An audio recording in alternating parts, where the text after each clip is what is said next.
friends, welcome to Akulmach Science Show. Today is December 30th. It's the last working day of the year 2022. And today in this episode, which is the last episode of the year, we want to discuss about the settlement on Mars. We have been trying for settlement, and there has been a lot of exploratory probes which are going around and trying to identify which is the best place for humans to land, etc. And where are the resources available. I think that research has been going on for some time, but believe it or not, Mars is a large place, and few probes that we have sent, we can count them on the fingertips, are not sufficient to basically make a complete geological map of the planet. And when we land there, we should know exactly where are the resources, where we should be settling down, where is the place for building our habitat, etc. And because of this requirement, the new theory that has come out is basically to use some sort of autonomous rovers, basically to roam around the planet Mars. And we would not need such high-tech rovers that we have right now. And sort of, these high-tech rovers are sort of heroes, and but we would need a smaller, swifter, and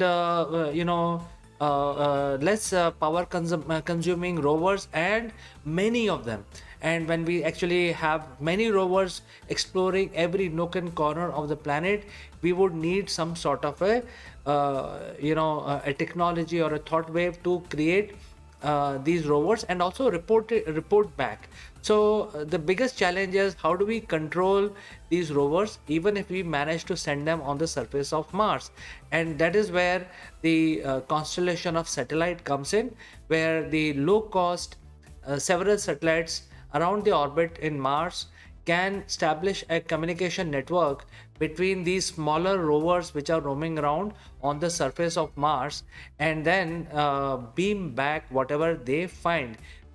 These rovers can be equipped with some sort of cameras and also other analytical tools available on the on board, so that they can carry out certain analysis, at least carry out the geological survey of the planet, so that the geologists know exactly which part of Mars has what kind of resources and what is the terrain. So once we start building that kind of information, we would actually get a lot of this information, and we can actually start maintaining database. But the biggest challenge is how do we take these rovers, and what it takes to create these rovers. I think a plan is required. Even if most of the scientists and mankind believe in this idea, the important thing is to basically make a plan, make sure that we start building these low cost smaller rovers, and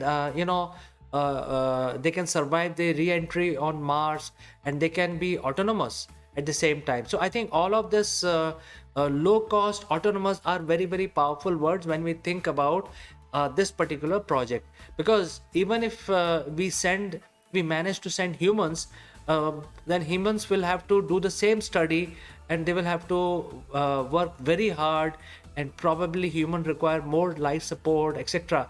And they will not be able to cover, they will not be able to efficient will not be so efficient, just like these autonomous rovers which can roam around in every valley, every mountain, every riverbed.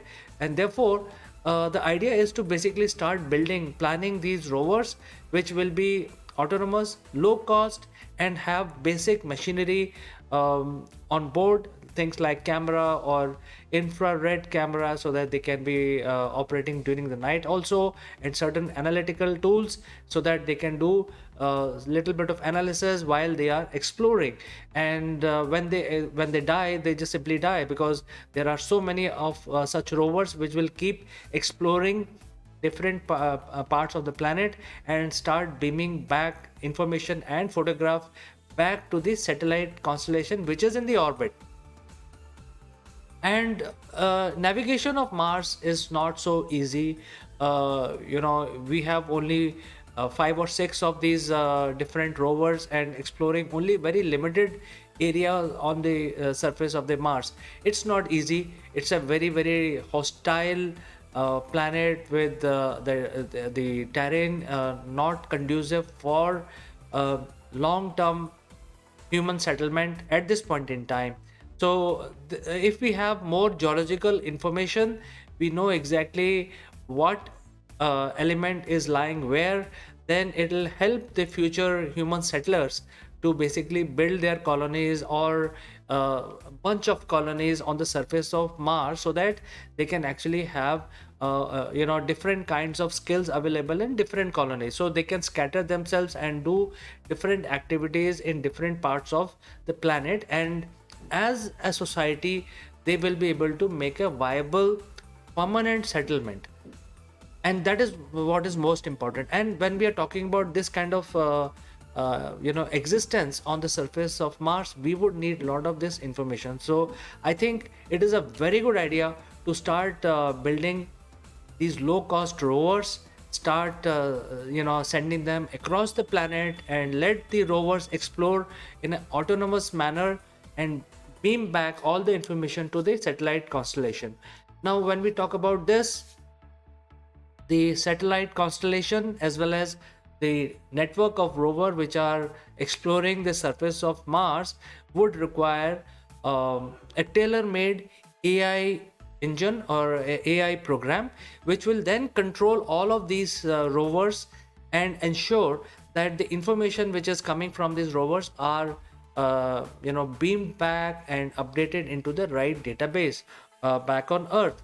And back on Earth, you would need an analytical tool to basically analyze all this data, so that when human look at it, they will actually exactly look where what material is lying on the surface of Mars. So I think it's high time to start building this kind of database even before planning a manned mission to Mars.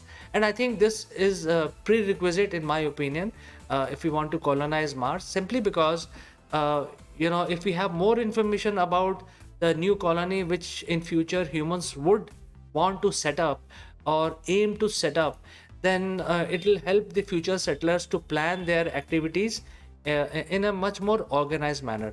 And to build the satellite network and the rover, I think we have already tested the small satellites. Today's technology or the current technology, you can make things in a more miniaturized manner, and can also pack a punch, so that in small package you can have much more equipment for communication and for all different kinds of mechanisms. So you can have one or two rockets or space vehicles will be able to send the entire constellation to the Mars. And once these small satellites are in orbit, you can actually plan which satellite will go where, etc. And because Earth is a very large planet, and if you compare Mars, it's almost half the size, so you would not need so many, even these small satellites which are much more powerful, smaller, and will have long life, but you will still need a fewer satellites to cover the entire planet. And I think this can be done in one or two launches of the space vehicles carrying these satellites, and maybe a couple of more launches to drop the rovers on the surface. So once we are able to do all this, build a huge network of surveying mechanisms on the surface of the Mars, and also communication mechanism in the orbit, then humanity will be in a better position to make future Martian travelers or Martian settlers to have a successful permanent existence on the surface of the Mars. And this kind of study will also help us to map out other future projects. Probably once we have a model around this, we will be able to create a much more robust model in the future if we want to now settle beyond Mars into Titan or Europa and any of those different bodies much beyond the orbit of the Mars. So friends, I think this is what I feel. If you want to settle on Mars, first we need to collect the geological data, and I think the best way to do it is to create these small rovers. If you agree with this, or if you have any comments or suggestion, feel free to send in your comments, and I will catch you next year on 2nd January. Until then, as always, thanks for watching. Have a blast on the new year, and I will catch you in the year 2023. Bye bye.